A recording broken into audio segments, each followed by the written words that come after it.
Tighten your lines as we get ready to sail the seven seas on the Political Pirate Podcast. Join Captain Ted Yoho and the salty dog John Martin as they search far and wide for the greatest treasure of all, the truth. From local Florida news to nationwide stories and the globe beyond, we've got it all mapped out. Now here's your hosts, the salty dog John Martin and Captain Ted Yoho. Well, good morning, everybody, and welcome to the 3 Ps, the Political Pirate Podcast with your host, the old salty dog, John Martin, and, of course, the captain of our pirate ship, Mr. Ted Yoho. Good morning, sir. Good morning, good morning, good morning. I got my captain's hat on here today. I see that, and you got your map behind you in case you get lost. That's right. I know where I am in the world.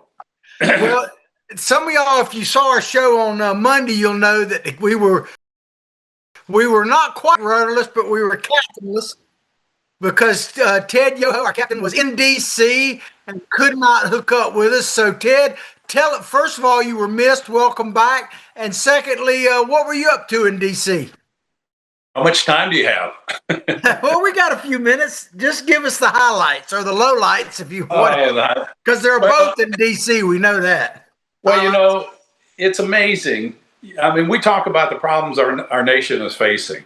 You know, debt, China, and of course now the immigration fight. We've got the borders under control, but it's cleaning up the mess of the last two Democrat presidents, you know, Obama and Biden.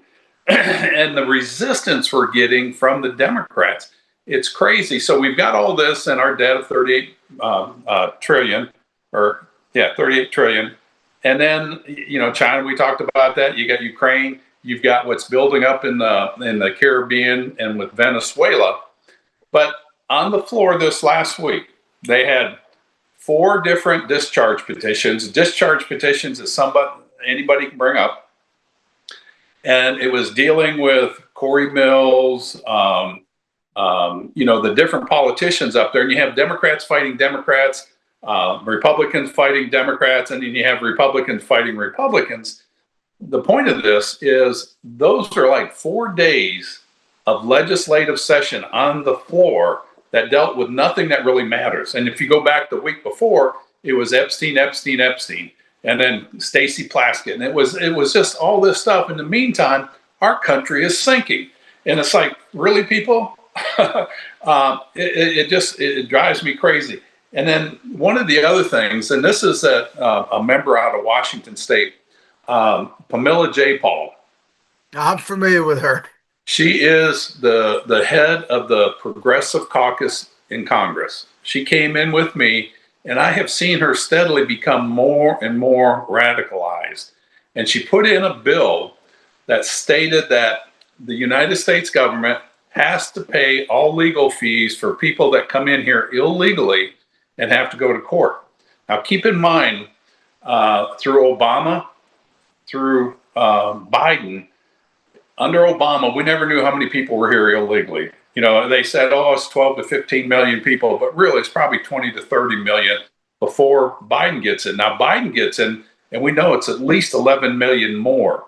So here the government, she's putting in a bill that the government has to pay the legal fees on people that are here illegally when they get picked up by ICE. Keep in mind, the old way was people came in illegally. They got released. They get a court date. Less than 4% of those people show up for a court date, John. Less than 4%. So that means 96% are running around, you know, doing whatever they're doing. You know, I know a lot of them are working, contributing to our taxes under fake Social Security numbers. So now this bill that she's putting in will do that. And if you do the math just on the 11 million under Biden, and say, you know, it's free to the migrant, or the immigrant, and say they charge $1,000 per lawyer per case. That's $11 billion the American taxpayers are paying for people that shouldn't be here anyways to correct the problem that Biden and the Democrats created. And so she wants to put this bill in, and you think, well, that's bad enough. There's 149 members of the Democratic Party that signed on to this. And I think the big point of this is gearing up for the fight coming into the midterms.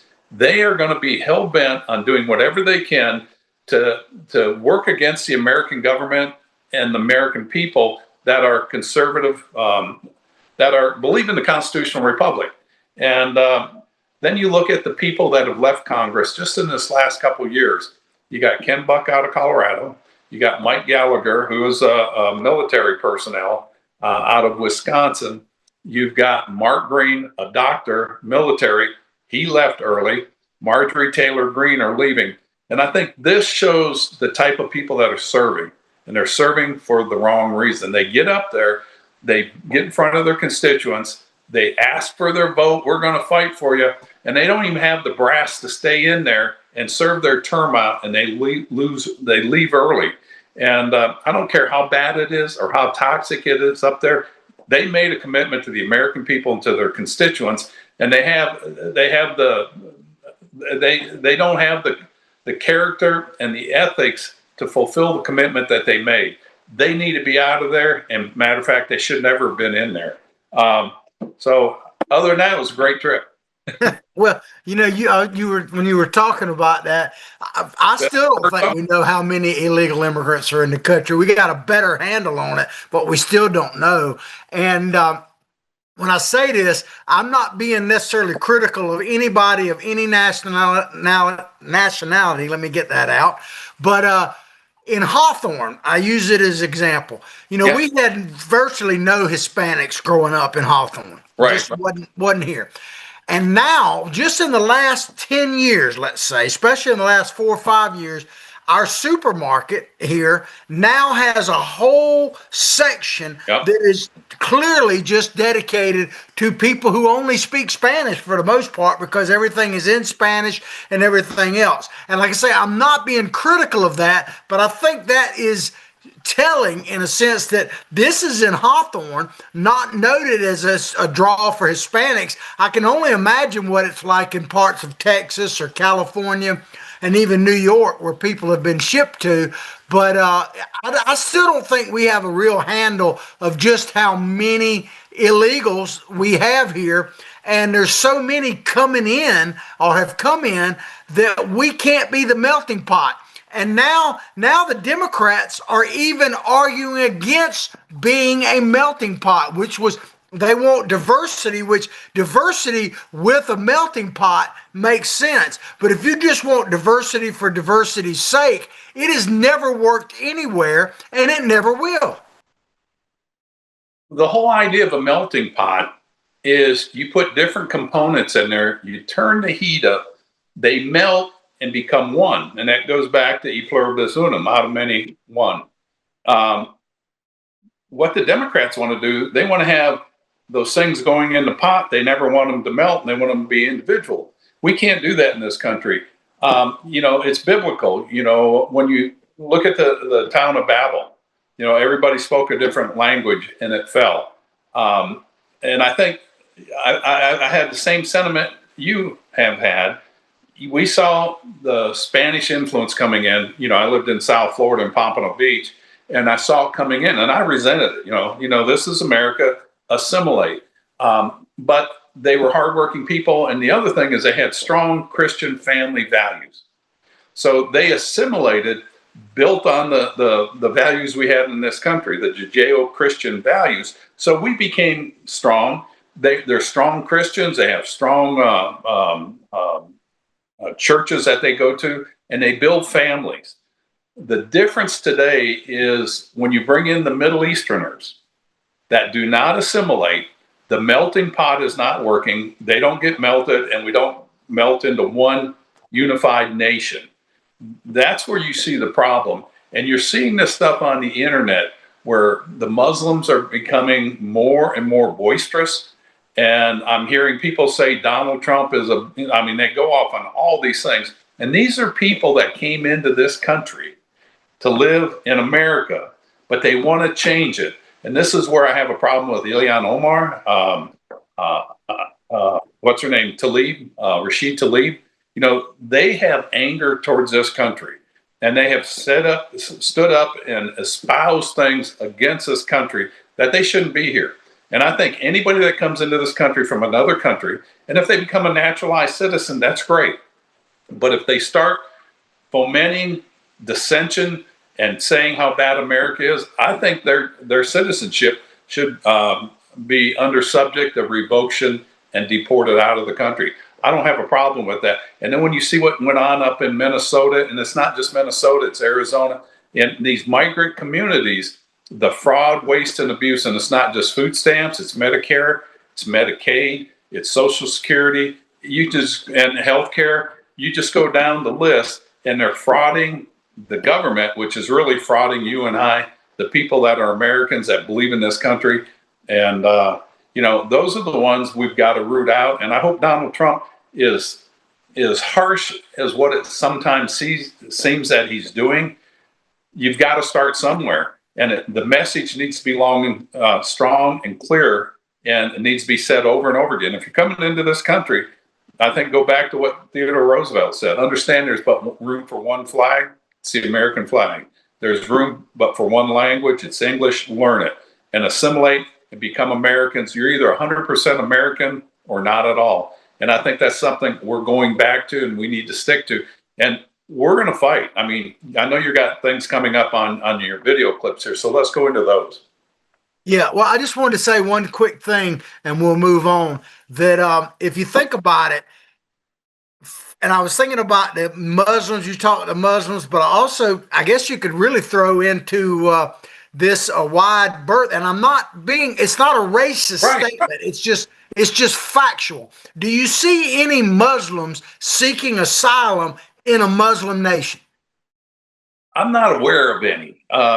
I know in Africa, you see them going to other areas. They'll go into Jordan. I mean, they're in a tough spot, so they've got to go where they can, where it's less tragic or dangerous for them and their family. Because the underlying thing for people around the world is they want liberty and freedom, and they want to just pretty much be left alone. But they don't have that opportunity in a lot of those countries. But to answer your question, I don't see a Muslim to go into Muslim. You don't see Palestinians going to Saudi Arabia. Right. And the same thing with the Somalians.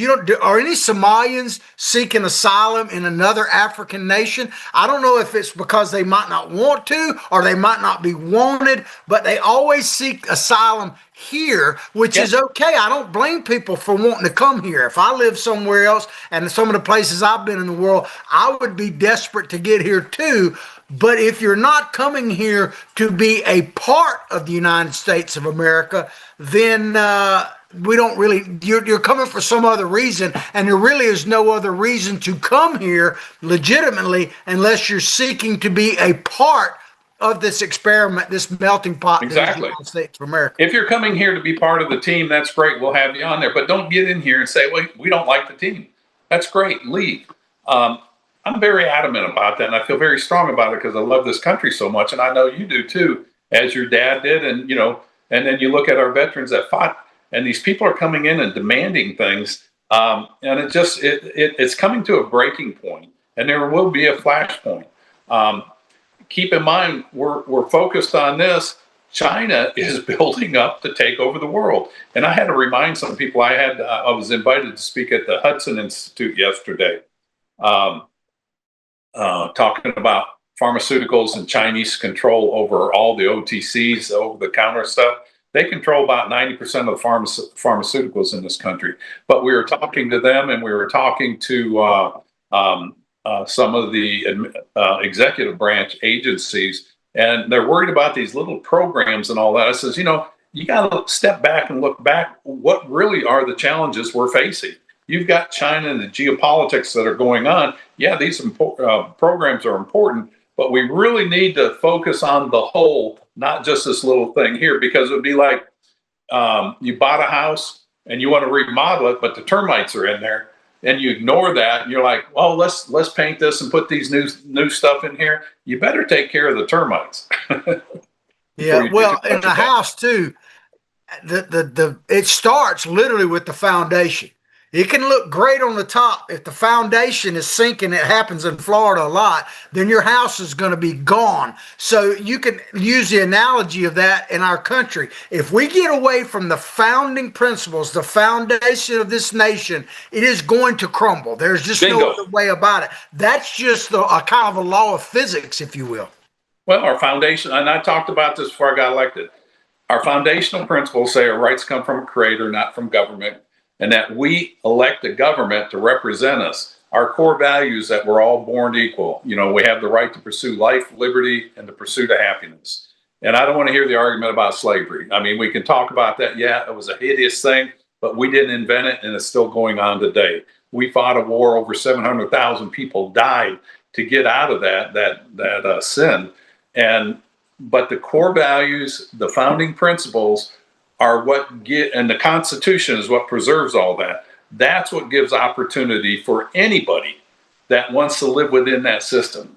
And for these people to come over here and tell me how bad America is, and they're walking around the halls of Congress, the inflammatory things they have on their doors, they don't belong in here. And to me, it's treasonous. And we've got a problem in these big areas like Minneapolis and Dearborn, Michigan, and in Arizona and in Tennessee, that this is not going to go away on its own. There will be a reckoning with this, and let's hope it's not a civil war, but I don't rule that out.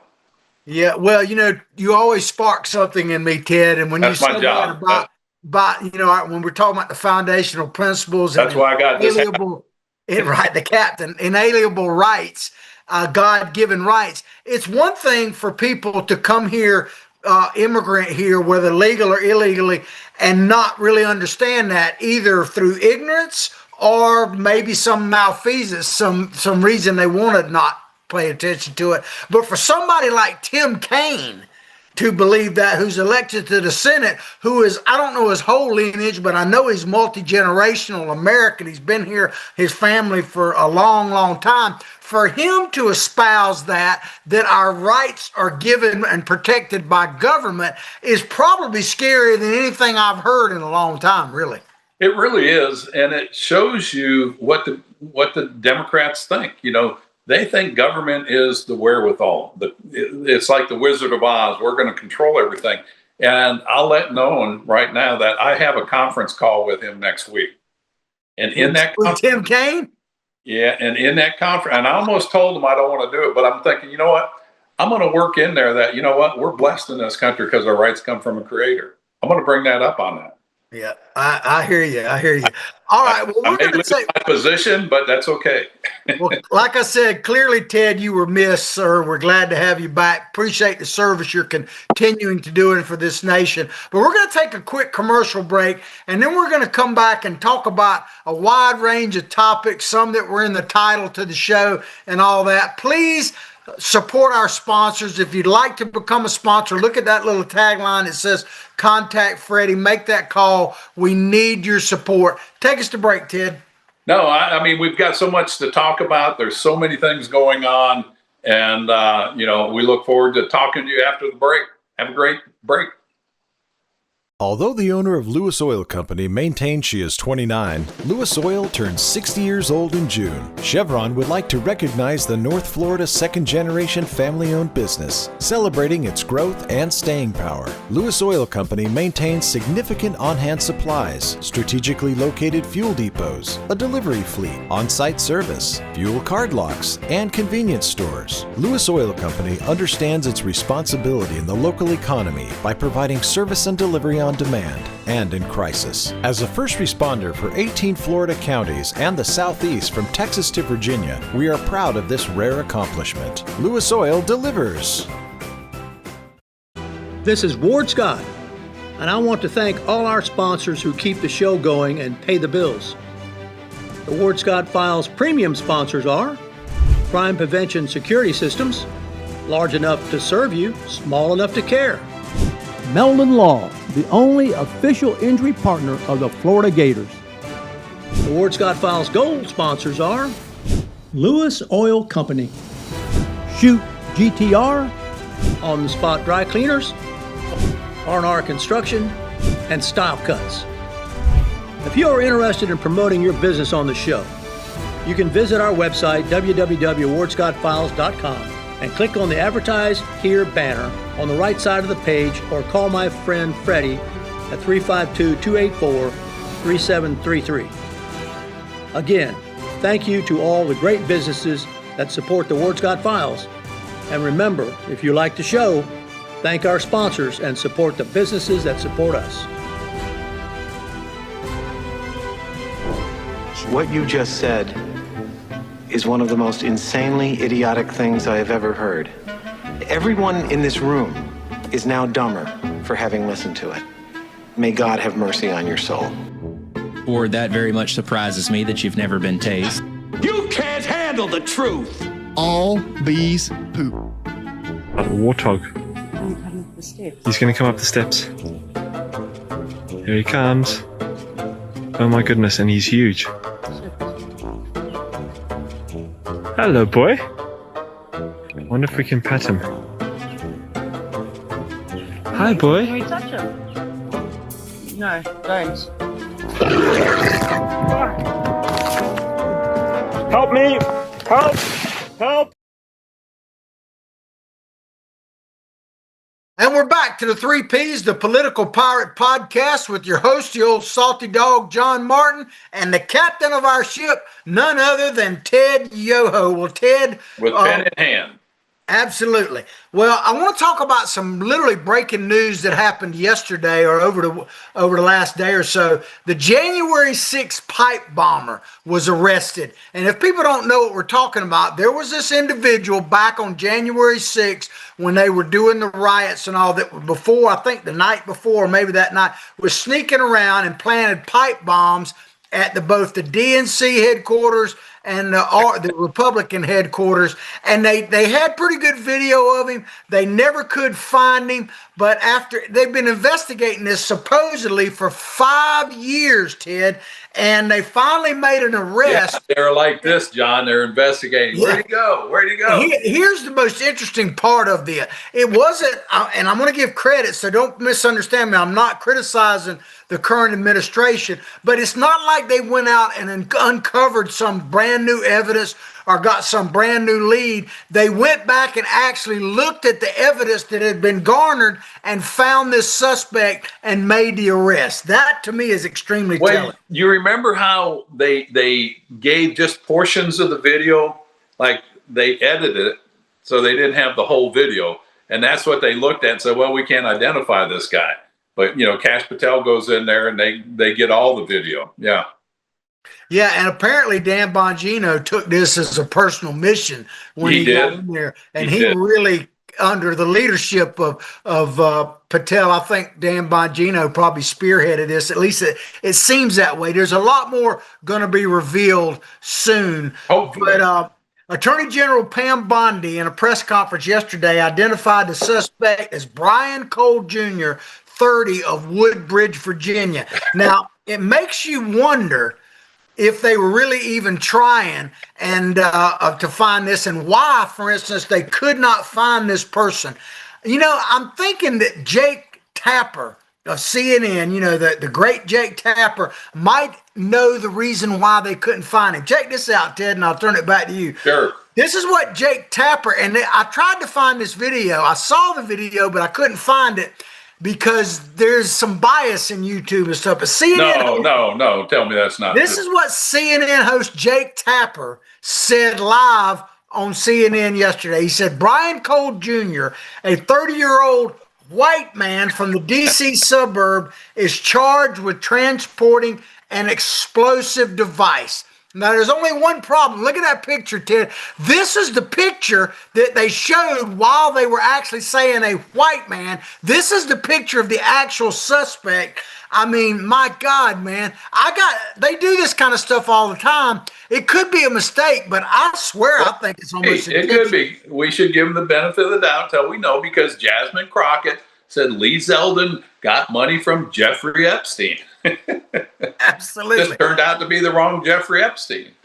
Well, you mentioned Jasmine Crockett, so I got another video I want to play, because maybe this because this kind of ties in to Jake Tapper's mistake, if it is that. But listen to Jasmine Crockett talking about, now what she's talking about is arresting like this Afghan killer that killed the guard, National Guard member there, and the Trump administration focusing on some of those people that are here and all of that, and Somalians and all the scam that's going on out there. But listen to what Jasmine Crockett says about that, and kind of tie this in to what Jake Tapper just said, and we'll come back and talk about it. Check it out. America. But obviously in Trump's America, this is exactly what he wants. And the idea that one person can get out of line and commit such a horrific crime as shooting two National Guardsmen that never, ever asked to be here. In fact, we know the young lady that lost her life, specifically, we're saying that this is a waste of time, but now you want to go against every single immigrant. That doesn't make sense. And it's frankly not who we are, because if that's the case, let's talk about the white supremacists and how many of them need to be kicked out of this country, because I can guarantee you, I can track down more crimes that they've committed, because overall immigrants have a lower crime committal rate than white supremacists. But we don't want to talk about that in this country. I mean, this can't be there America. You have it, Ted. Obviously, in Trump's the America, only people that are a terrorist threat to this nation is white supremacists. And of course, Jake Tapper says, shows this guy or says this guy's white when he's clearly black. And what's really interesting too about that is whenever if it is legitimately a white person that attacks somebody, CNN and MS Now, or whatever they're calling it, will clearly say it's a 40-year-old white man suspect. But if it's a black man or anybody non-white, the last thing they will mention at all is they'll say, oh, the suspect was 6'2", 300 pounds, wearing a black jacket. But they will never say it was a black man. It's just insane. Black hair, brown eyes. I know it. And so you have to pause.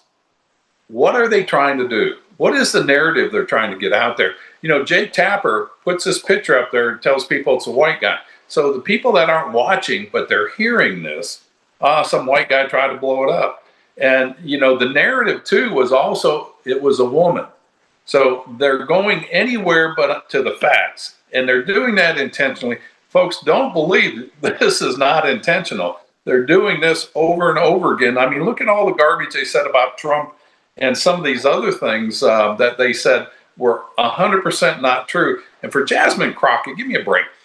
She's back in normalcy mode. Her hair is done nice and she's talking, fluently and she sounds, pretty rational, except the words coming out of her mouth make absolutely no sense.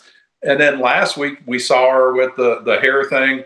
And then you go back a week or two before then, she's from the hood, talking about who's going to be picking the cotton. I ain't picking no cotton. So she is such a chameleon, and she thinks she wants to run for the Senate against John Cornyn in Texas. And she goes, I'm polling higher than he is. God save Texas. Yeah, well, the Supreme Court may have just saved Texas because they did rule in favor of the redistricting plan that the state legislature and the governor signed off on, which may be the end of Jasmine Crockett as a representative, but certainly she could run for Senate and all that. Well, we're going to move on now to another story that is really, the Epstein story was all we heard about, right? Epstein.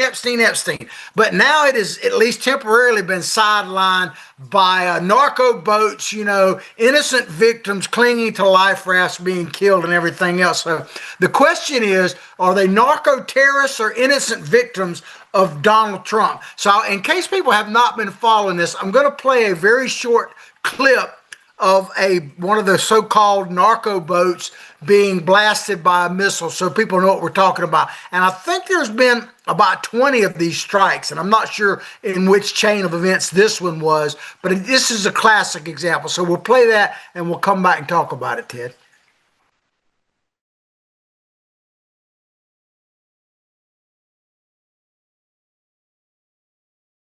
So what you saw there was these cigarette type speedboats, narco boats, packed with fentanyl, at least we presume such, and they're blown up. Now, you can argue, and we'll talk about it in a minute, Ted, because I know you have some feelings about this. You could argue whether we should be doing it or not. Sure. But the way the Democrats are painting this is just the latest thing to try to get Trump. And one of the things that is becoming really clear is the Democratic Party. I'm not talking about all Democrats, but the leadership of the party at the Senate and state and congressional level cares about everybody but Americans. That's what it seems like to me. Right. Ted, I know, and I have mixed feelings as well about this, but I know you have concerns about the program to take out these boats. So share those with us, but also talk about how the Democrats are just trying to all of a sudden paint these people as such innocent victims. No, I mean, to address that first point, the Democrats are going to do anything to tear this country down. And they do this so they get their soundbite. They want to pivot from that the 6 members of the House and Senate that did that video saying this is illegal orders. You don't need to follow them, which is really treason, especially for Mark Kelly. We talked a lot about that, and I think you're going to see that guy going down. I talked to a couple members who are Navy SEALs, and they said he's going to be hung out to dry. Just because he should, but it'll also be a signal. You don't ever go against the command. And when they asked those people, what were the illegal orders, nobody could say. Now, as far as the drug strikes on these boats, I don't want drugs coming into this nation. It's a twofold problem. We've got the demand side of the American people that want drugs. We need to work on that. As far as the other side, we need to do, and you've heard me say this before, if you bring drugs into America, it's a capital offense, right? There should be no question about that, especially fentanyl. You could even classify it. Is it going to be marijuana, cocaine, amphetamines? They don't kill people like the fentanyl does. I mean, I think that I don't do drugs. I don't think people need those things. But with fentanyl, a little bit will kill a lot of people. And so we know that, and I think we know where it's coming from. It's coming from China. China is trying to recreate the opium wars of the 1800s that led to the Century of Shame with those people in China.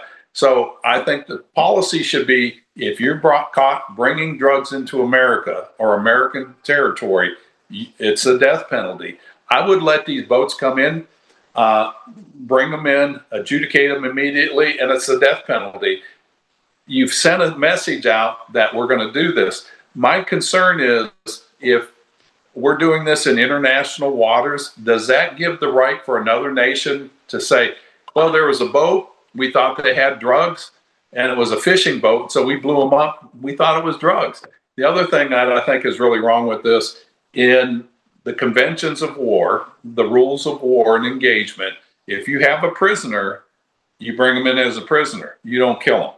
So this is all going to be litigated, and it could lead to an impeachment of Donald Trump if the Democrats get the House and or the Senate. I think this is something that is very dangerous that we're walking down. I think we as Americans should have the policy and say, this is what we stand for, and this is what we will do. I like red lines, but only if you're going to follow through. I just think this is wrong. That's not who we are as Americans, as a Christian nation. Now, if they come in and we catch them, that's a different story.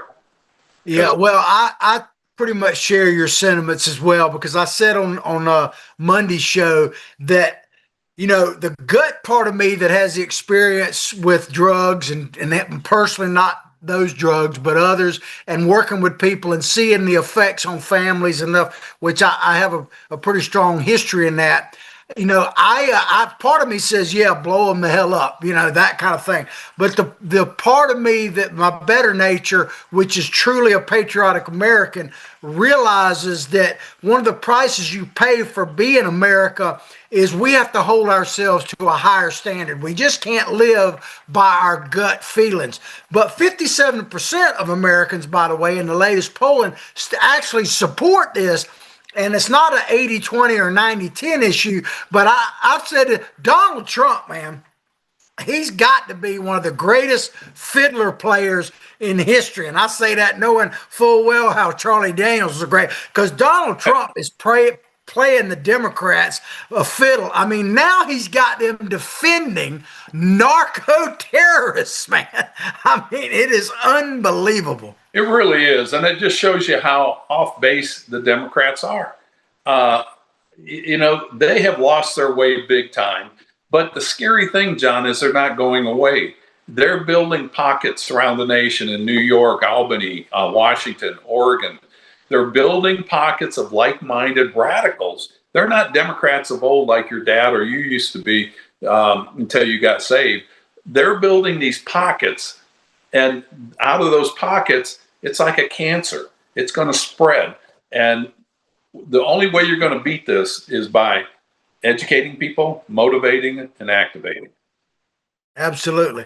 Well, people are wondering about this, about what the president actually thinks about whether or not we should attack these narco terrorists. And of course, he has declared them a terrorist organization, which makes them, subject to military strike in general because they are terrorists. But let's hear. I got a video now. Yeah. Let's hear from the president of the United States, at least during his first term, what he said about narco terrorists. Check it out.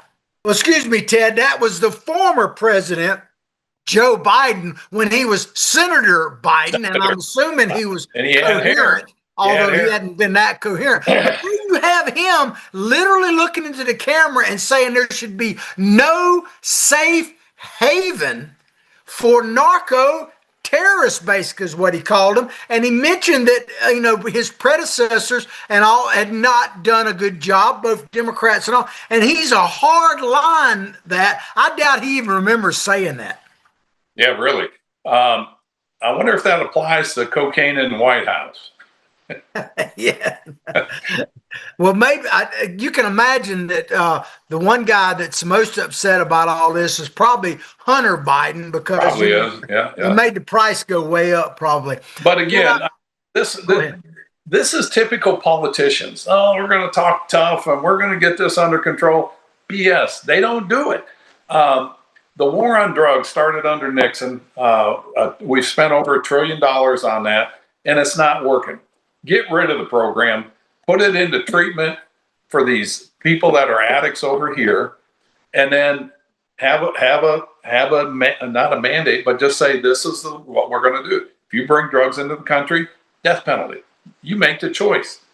Well, what's interesting about that too is if you look at like Amsterdam, which is supposed, the capital of like free love and living and sex, drugs, and rock and roll. They have curtailed their and tightened their drug laws because the society was disintegrating. And the same thing happened I don't know if it was Portland or Seattle, but they had legalized basically everything, and they're actually retracting that, because it is destroying people. People are literally dying on the streets. So just having a wide open drug policy might be the total freedom, but the reality is, as a human race, we're not ready to deal with that because it's literally killing people. And that's not something I think, and I hear more and more of this up there when I go to Washington about the freedoms that we have. Are we really, as humans, can we afford that? And think about where we're going with AI. You've got this whole generation that's grown up with computers. Now they're moving into AI. I've got 3 grandkids under the age of 6 and under. All they're going to know is the internet and AI, things making decisions for them. And those are not 100% factual. I mean, it's bad enough when you're talking to people and you're looking in Encyclopedia Britannica. Don't ever use Wikipedia for hardcore facts. It's not factual, and so we're moving into a part of society and humanity we've never been in before, and so we need. That's where you have to go back to the basics, John.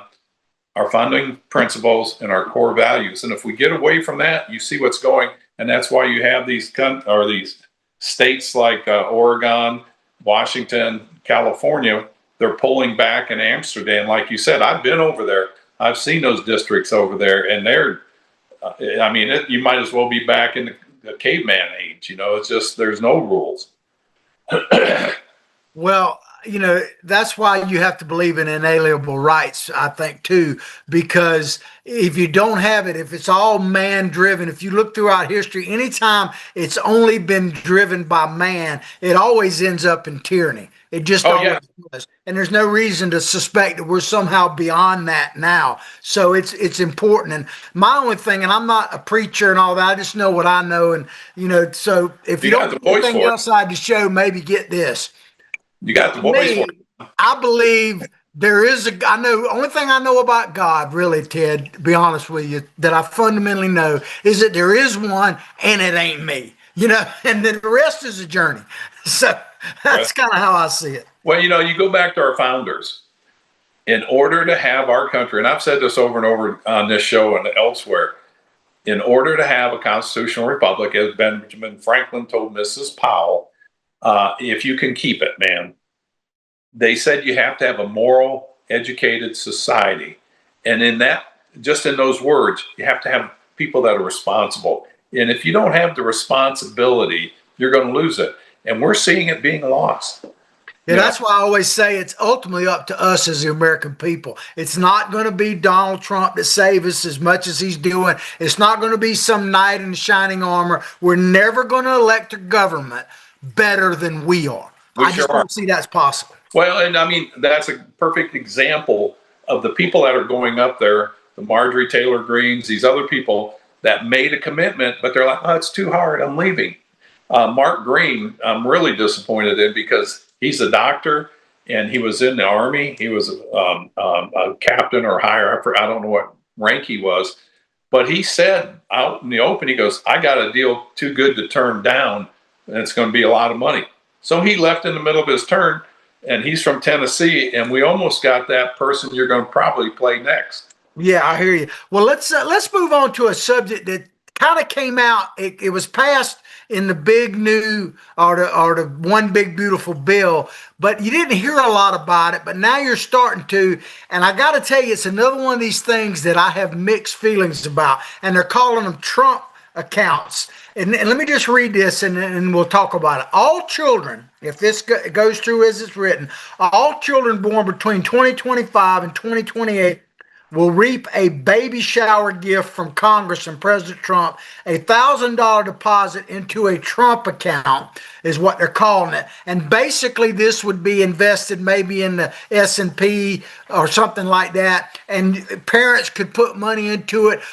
Businesses could put money into it as a thing. And when the kid turns 18, it's they basically can use it for a variety of things, hopefully for increasing their education, getting training for a job or something like that. The program, I think, has merits, but the idea of creating it with government money, I just don't trust it. Do I trust Donald Trump? Yeah. Do I trust the next president, whoever that might be, especially if it's a Democrat? All you got to do is look at Social Security. So I'm opposed to the government side of this. I think it should be done through, other means and that. So the concept I accept, but I don't like the government side of it. I would have to agree with you. And you look at the time period, it's from 2025 to 2025 to 2026. 28. To me, I mean, that's no different than Biden say, we're going to get rid of college tuition. We're going to waive all your fees. To me, it's a political stunt. I agree with you that I think it's a great idea. Should the government fund it? No, I think we've already got stuff like this where you can put money into educational accounts tax-free. You can put that away. You can put it in medical savings accounts. You can do that. I think this is the role of grandparents and parents to open up a savings account for their kids. And instead of buying them all these cheap toys made in China or elsewhere, put money in there. I think this is wrong. I just, to me, it's a distraction. I don't think it's going to do anything. And as you brought up, it's like Eric Swalwell with the ballroom that he's putting on the White House. Eric Swalwell wants to tear it down. When the Democrats get in charge, they're going to get rid of this or rename it, whatever they're going to rename it. But it won't be the Trump account. I'll guarantee you that. I think it's wrong. Here's the thing, too, people need to understand. If you're saying, well, this is Trump's idea, it's got to be great. And as much as I support the president, but guess whose idea it was before Donald Trump? It was Hillary Clinton's idea. Hillary Clinton proposed this when she was running for president, a version of this. So I don't know, maybe that's enough said. I thought you said a virgin, Hillary Clinton. A virgin, yeah. Let me clear my ears. She might be because Bill, he didn't have time for her, I don't think. But that's another story. Go Can't blame him. But I want to play a video real quick because I think this is the issue that they're trying to tackle. I think is important. And Charlie Kirk talked about the American dream and how the young people, and especially using home ownership, that we got to get a handle on this because young people don't feel invested in what we call the American dream. And so I'm going to play Charlie Kirk because I think it plays into all this. And it is an issue that must be tackled. Let's play this and we'll come back and talk about it.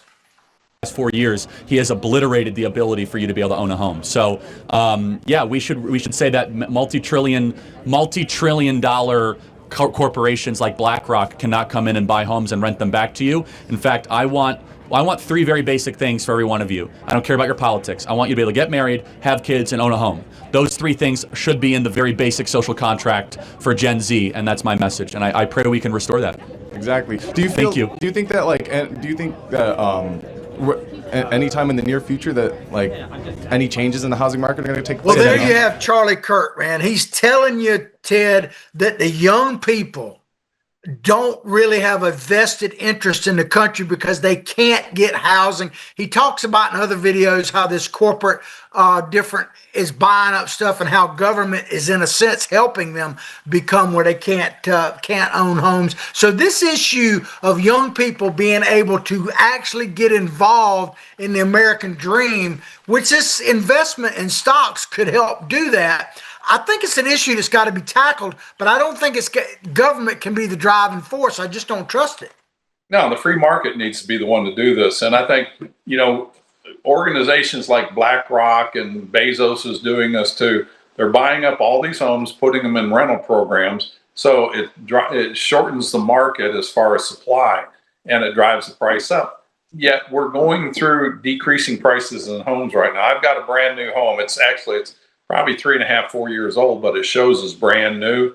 When we moved in it while we're building the house we're in now, Carolyn wouldn't put any pictures on the wall. She didn't want any holes in the wall. And I think we listed it, and it's at the same price it was when we bought it 4 years ago. So there are affordable homes out here, but it becomes the narrative. People can't afford the house. Yeah, it is expensive. And I look back when I started, I couldn't afford a house either when I started off, but we worked 2 and 3 jobs, both Carolyn and I. And so we did that so we could afford that. That's still, people can do that, but they don't think they should have to. I think we've progressed where people think, well, I should get a college education and be able to afford these things. Go out and work for what you want because you have opportunity in here. And I disagree with this. And the other thing is, they're saying people can't afford them, so we should give these houses. If people can't get into a house, you can give them a house, but can they maintain it and do the things they have to hold on to that house? I'm kind of against. I'm all for helping people get into it, but there also it goes back to responsibility. Do you have the responsibility to have a house? Yeah, well, the thing is, and we've seen this across the board, when government's involved in it, like giving you a house, public housing, it becomes a trap. Food assistance, all that becomes a trap if you let it, because, if you get something for nothing, you don't really appreciate it. That's why I've always liked the Habitat for Humanity program, because people have a vested interest and you see that. Well, right.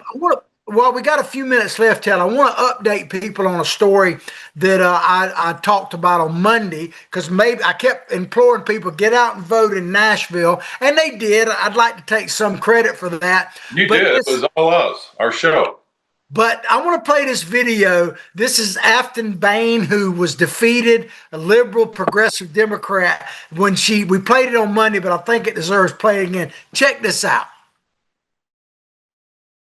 The Nashville mayoral race, because I hate the city, I hate the bachelorettes, this is scary. I hate the pedal taverns, I hate country music, I hate all of the things that make Nashville apparently and its city to the rest. And just so you know, I'm not going to play the next video, Zach. So of course, I'll talk about it, but I'm not going to play it. This clip resurfaces, and she then claims that Republicans are trying to do some kind of hit job on her, and it's like it's not like it was a sneak recording. She was like talking into a microphone when she said all of these things. But the thing So is, there you got it, Ted. Imagine that. A woman that stands up and says, I hate Nashville. I hate country music. I hate the bars. I hate everything about it. Wanting to represent Nashville. And check this out. People need to understand. She got 77% of the vote in the corporate city limits of Nashville. This guy, Matt Van Epps, who won, the Republican that won, he won in the outlying areas and won by almost 10 points, about 8 points. So people are talking about whether this has implications for the midterms. I'm sure it probably does, but what are your thoughts overall on what happened in Nashville? Are there lessons we need to learn? Are you scared about it? What's your thoughts? I think if Jake Tapper was reporting, he would say this is a woman of color. And, but you look at her and it's scary that somebody like her got that many votes. And this is the thing we need to understand. This movement is not going away. We've got a pause. We've got a respite from where we were heading with Biden and Obama, the Obamanization of America.